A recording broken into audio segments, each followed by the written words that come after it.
কাণ্ডে মূল অভিযুক্ত কাদের খান সহ আরেক অভিযুক্ত আলীকে দিল্লির গাজিয়াবাদ থেকে গ্রেফতার করা হয়।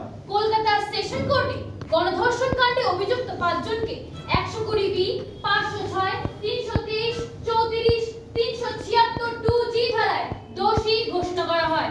অনেকে এটিকে প্রশাসনের এক বিরাট সাফল্য বলে দাবি করলেও আজ গণধর্ষণ কাণ্ডের প্রায় 4 বছর পর 5 মূল অভিযুক্তের গ্রেফতারি এবং বিচারকে অনেকেই প্রশাসনের এক গাফিলতি বলেও দাবি করছেন। দুর্ভাগ্যবশত সুজেট জর্ডান আজ আমাদের মধ্যে নেই।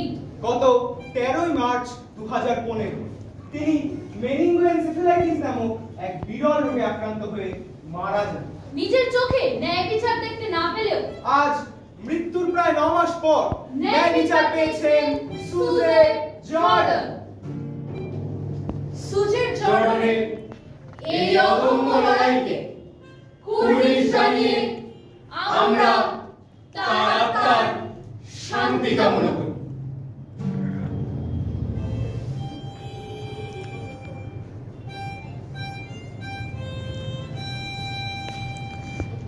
এতো গেল পার্ক স্ট্রিট। এবার আসবো দিল্লির ঘটনায়।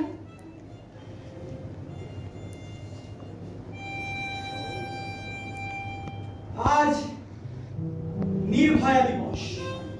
নির্ভয়া দিবস। আজ মনুষ্যত্বের জয়। মনুষ্যত্বের জয়। মেঘের ওপার থেকে হলেও আজ হাসি ফুটবে নির্ভয়ার মুখে। গত 16 ডিসেম্বর 2012